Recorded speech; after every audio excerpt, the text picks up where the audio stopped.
baja la resistencia y por lo tanto baja la presión arterial. Habíamos mencionado también que el minoxidil se usa en la calvicie porque esa vasodilatación a nivel del folículo piloso o del cuero cabelludo favorece la irrigación del pelo y hace que crezca más pelo y que el pelo que ya está crecido, por decirlo así, pues se fortalezca, ¿sí? Bien, si vemos un poquito sus efectos o sus características genéticas y efectos adversos, con la hidralacina tenemos buena absorción, hay metabolismo en primer paso importante, la que disponibilidad es bajita y varía con acetilación. Si bien los efectos adversos que estamos viendo acá son comunes, el que más hay que vigilar es las anginas, las arritmias o cualquier cardiopatía isquémica. ¿Por qué? Como vas a producir vasodilatación y baja la presión arterial, existe una taquicardia refleja, como hemos visto en otros capítulos. Y esa taquicardia refleja, ¿qué hace? Que pueda haber espasmo en las coronarias, disminuye la irrigación del miocardio y el paciente pueda tener una crisis anginosa, un infarto, una arritmia, etc. ¿Sí? Entonces es el elemento de riesgo que más hay que vigilar, vamos a decir. Los otros son menos frecuentes. En el caso del minoxidil, se convierte en sulfato de minoxidil, que sería su metabolito, a través del metabolismo hepático, no se une a proteínas y también puede haber esa taquicardia refleja con crisis anginosas o complicaciones cardíacas. Algo interesante por el mecanismo de acción del minoxidil es que puede producir retención de sodio y agua y producir edema en ciertas localizaciones, ¿no? Eso hay que vigilar. A ver, si quieren conversar pueden salir, no hay problema. Pero, pues, otros efectos adversos importantes serán cefaleas, sudoración, hipertricosis, ¿sí? Bien, dentro de lo que son los vasodilatadores parenterales, que decimos que estos son más potentes y demás, también tenemos al nitrocruciato de sodio, al diazóxido y al fenoldopan. Estos tres en general se usan más en hospital, en casos más complejos, más graves. Y el grupo del nitrocruciato de sodio lo hemos visto en capítulos anteriores, es del mismo grupo de la nitroglicerina, que es un nitrato, ¿sí? Entonces, fíjense, se usa de 0,5 a 1 microgramo por kilogramo minuto, produce una potente vasodilatación porque hace que se libere óxido nítrico, aumenta el riego específico y lo hace en arteriolas y en venas, por eso es de los más potentes que tenemos. Pero si se acuerdan, dijimos, hay más riesgo de cáncer si usamos periodos largos, puede haber tolerancia, puede haber dependencia, entonces hay que manejarlo con cuidado. Excelente para casos agudos, pero para largo plazo hay que pensar en opciones más seguras, ¿sí? El diazóxido es parecido al minoxidil en relación a su mecanismo de acción porque actúa sobre los canales de potasio y eso hace que se produzca una vasodilatación. Y fenoldopan produce vasodilatación por efecto agonista dopa 1. Entonces, si bien sus mecanismos de acción son diferentes, vamos a tener en los tres casos vasodilatación potente. Fíjense con el nitrato que interesante. Si el paciente no tiene insuficiencia cardíaca, esa vasodilatación potente que produce baja la presión arterial y el gasto cardíaco. Pero si el paciente tiene insuficiencia cardíaca, esa vasodilatación baja la presión arterial, pero sube el gasto cardíaco. ¿Y por qué se da esta diferencia? Porque recuerden que dijimos, si los vasos están más rígidos, más cerrados, al corazón enfermo le cuesta más bombear la sangre. Entonces, si yo produzco vasodilatación, el corazón logra bombear más sangre y por eso sube el gasto cardíaco cuando hay insuficiencia, ¿sí? Bien, en el caso del diazóxido tenemos disminución de la presión con un aumento del gasto cardíaco por la taquicardia refleja, pero que suele ser transitoso. Y fenoldopan baja eficazmente la presión arterial. Fíjense, habíamos mencionado en el grupo de los nitratos que aparte de los efectos adversos y de toxicidad que ya les habíamos descrito, existían otros, de acá los vamos a ver. Fíjense, por ejemplo, al procesarse, al metabolizarse los nitratos en el eritrocito, forman cianuro. Si ustedes se acuerdan, el cianuro es un veneno que utilizaban los nazis, por ejemplo, para desvivirse, vamos a decir, si vale el término, cuando los atrapaban, ¿no? Entonces se ponían su igual, su tabletita de cianuro y en segundos estaban muertos, ¿no? Entonces es un veneno importante. Obviamente las cantidades que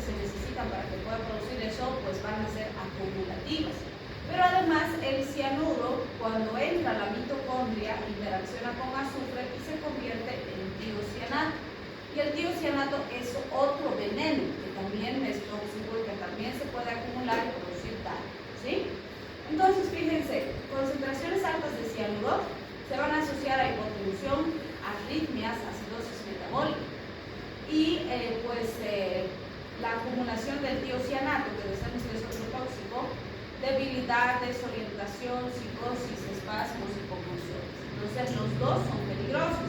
Obviamente, si uso periodos cortos de tiempo en situaciones de emergencias y urgencias, va muy bien, no se va a acumular. Pero si uso para mantenimiento del paciente, aumenta el riesgo, ¿sí? En el caso del diazóxido, tiene proteínas importantes, se metaboliza y se excreta sin cambios. Lo que debo vigilar es esto: el descenso de la presión arterial por la vasodilatación también aumenta el riesgo de anginas, de infartos. También se ha visto que disminuye la liberación de insulina, lo cual puede predisponer a alteraciones glicémicas importantes, como hiperglicemia. Ahora hay que tener más cuidado si el paciente ya es diabético. Y también por su mecanismo de acción puede producir retención de sodio y agua, lo cual puede producir edemas, como hemos visto con minoxidil. Y bueno, en el caso del fenoldopam, se metaboliza rápido, su vida media es pequeña, 10 segundos apenas. Puede producir taquicardia refleja, cefaleas, rubor y aumento de la presión intraocular. Bien, tenemos aquí las aplicaciones. Entonces, como hemos dicho que estos son parenterales, es lógico pensar que en general se van a usar en casos de mayor complejidad, ¿no? Urgencias hipertensivas, crisis hipertensivas, insuficiencias cardíacas descompensadas, hipertensión postquirúrgica y demás. Bien, y tenemos también el grupo de los bloqueantes de canales de calcio. Los bloqueantes de canales de calcio ya los conocemos. Fíjense que sirven en arritmias, los vamos a ver ahorita, anginas y hipertensión arterial. Eso es lo que estamos viendo ahora. Entonces tienen varias aplicaciones. Ya conocemos verapamil, es un potente vasodilatador, pero también baja el gasto cardíaco y la frecuencia cardíaca. La familia de las dihidropiridinas, donde está nifedipino, amlodipino, que son muy usados, tienen más efecto en la vasculatura, o sea, son potentes vasodilatadores con mínimo efecto en el corazón. Y el diltiazem tiene acciones intermedias, en general con los dos elementos. Entonces, como habíamos dicho antes con los bloqueantes de canales de calcio, yo debo elegir cuál es mi objetivo. ¿Quiero más efecto en la bomba o quiero más efecto en la vasculatura? Y en base a eso decido cuál es el fármaco más apropiado. Entonces, los bloqueantes de canales de calcio son mucho más seguros para el control de presión arterial a largo plazo, ¿vale? Es decir, más seguros que quién, que los nitratos, porque todos esos elementos de toxicidad y riesgo que hemos descrito para los nitratos, con los bloqueantes de canales de calcio no se van a observar, ¿sí? Y por supuesto, sí hay que tener precaución con algunos. En el caso de nifedipina de acción rápida, se ha visto que podría más bien precipitar un infarto agudo del miocardio y traer complicaciones. Bien, el sistema renina-angiotensina-aldosterona ustedes lo conocen bien. Vamos a ver que se ha visto niveles altos de renina y por lo tanto la tendencia a mantener hipertensión en pacientes que tienen el cuadro esencial, que no se sabe la causa específica, pacientes con estenosis de las arterias renales, algunas enfermedades renales, hipertensión maligna, ya sea que esta esté siendo tratada con diuréticos, vasodilatadores, disminuidores de sodio, etc., porque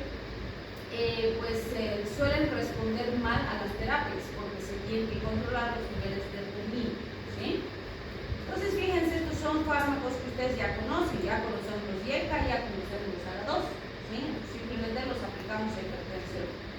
Recordar nada más que si bien la vía o el sistema renina-angiotensina-aldosterona trabaja de este lado, en paralelo tenemos la vía de las bradicininas.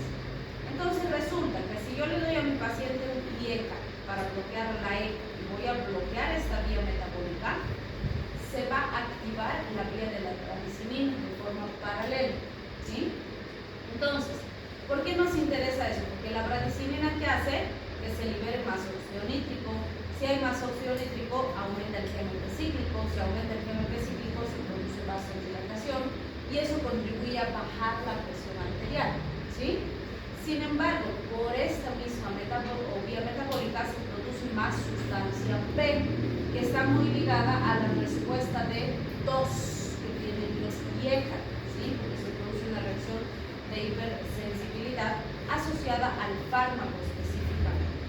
Entonces, fíjense, estos son los IECA, ustedes ya los conocen, captopril, enalapril y cinepril. Al bloquear la enzima, ¿qué conseguimos? Disminuir la angiotensina 2, producir vasodilatación y disminución de liberación de aldosterona. El aumento de las bradicininas va a estar relacionada con los efectos adversos de este grupo. También se ha visto que hay disminución de la resistencia y de la presión arterial, porque obviamente eso estaba mediado con la angiotensina 2. Este es bien interesante. Se ha visto que los IECA también disminuyen la proteinuria en pacientes con nefropatía diabética. Esto hace que sean excelentes alternativas en pacientes diabéticos. Pues puede ser que le estemos dando un IECA a un diabético que no es hipertenso, porque nuestro objetivo en este caso no es controlar la presión, sino disminuir la pérdida de proteínas por la orina, que es algo característico en los diabéticos por la lesión del glomérulo secundario a la diabetes. ¿Sí? Bien, no producen taquicardia refleja porque actúan en varios sitios y eso sinergiza el efecto disminuyendo los efectos adversos. Fíjense, ¿cuándo podemos usar? En hipertensión, es lo que estamos viendo ahora, pero ya los hemos visto en insuficiencia cardíaca, en infartos agudos del miocardio y ahora en diabetes por este efecto sobre las proteínas. ¿Sí? Estas son las dosis. Fíjense, captopril 12.5 el día como inicial y puedo ir subiendo hasta llegar a los niveles deseados de control de presión. Se recomienda usar 3 veces al día. Enalapril se inicia con 2.5 y también puedo ir subiendo progresivamente hasta llegar a 40. No quiere decir que todos tengan que llegar a 40, sino que depende del control. Y habitualmente es 2 veces por día. Interaccionan con los ahorradores de potasio, con los suplementos de potasio y con los AINES. Entonces, no se recomienda asociar con estos fármacos. ¿Sí? Ahí están sus características cinéticas y sus efectos adversos. En realidad lo que varía entre uno y otro fármaco es la vida media y eso hace que dure más o menos tiempo en el paciente, en general lo más relevante. De los efectos adversos, si bien pueden presentarse todos estos que tenemos, los que no se tienen que olvidar son estos, la tos seca y el angiodema. Y de esos dos, la tos seca, porque es muy común. Es muy probable que más del 90% de nuestros pacientes que reciben un IECA tengan tos seca, que es una tos seca persistente, que es por el fármaco, por esa desviación que hemos visto a la producción de bradicininas y sustancia P. Entonces el paciente va a tener hiperreactividad y va a toser. ¿Sí? Si la tos es muy molestosa, es mejor cambiar de fármaco. Le cambia un ARA2 como el losartán y la tos desaparece. ¿Sí? Entonces es muy importante. Y este grupo pues no se debe usar en el segundo y tercer trimestre de la gestación.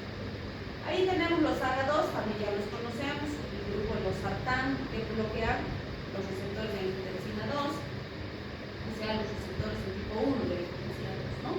¿Qué conseguimos? Bajar la cifra de angiotensina 2, disminuir la vasoconstricción, disminuir la resistencia y la presión arterial. Entonces, vean, las aplicaciones son similares, insuficiencia cardíaca, arritmia, hipertensión dorsal. Este se ha quedado en el laboratorio, por decirlo así, la saralacina, ¿sí? Es un análogo de la angiotensina. Entonces, actuaría como inhibidor competitivo de angiotensina 2 y como agonista parcial, vale decir, se une al receptor y lo activa, pero lo activa de forma poco intensa, por decirlo así. Pero ha quedado en laboratorio, no se usa actualmente, no tiene una relevancia clínica porque más bien ese efecto que nos menciona puede ser contraproducente en el paciente. Los efectos adversos son muy similares a los de los IECA, porque si bien actúan en un sitio diferente, pues los resultados son bastante similares, pero este no produce tos ni angiodema. Entonces, como les decía, ¿no? Si el paciente tiene mucha tos, esta es una mejor alternativa terapéutica. Esas son las dosis, los sartantes de 25 hasta 100 miligramos intravenosos por día. Valsartán, una sola vez al día, una sola vez al día en general. De 25 no suele llegar, pero si necesitamos darle 25, le decimos que tome la mitad de 50 en general, ¿sí?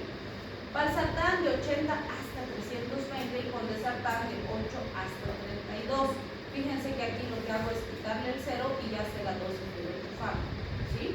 Igual se recomienda una sola vez al día. Entonces, ya dijimos, efectos adversos similar a los IECA, pero sin 2 uniones de D. A este también ya lo conocemos, ¿se acuerdan? Al alistireno, lo hemos visto en pértidos. Entonces, se usa 150 miligramos cada 24 horas, lo que hace es inhibir enzimáticamente a la renina y vamos a tener que todo lo que viene después de la renina no se produce, pues porque hemos bloqueado la renina. Entonces tenemos disminución de la angiotensina 1 y 2, de la aldosterona y por lo tanto baja la presión arterial. Por eso es que se recomienda en hipertensión. Como efectos adversos de relevancia se ha visto alteraciones de electrolitos como hiperpotasemia, alteraciones renales y es un potencial teratogénico, por eso no se debe usar durante la gestación. ¿Sí?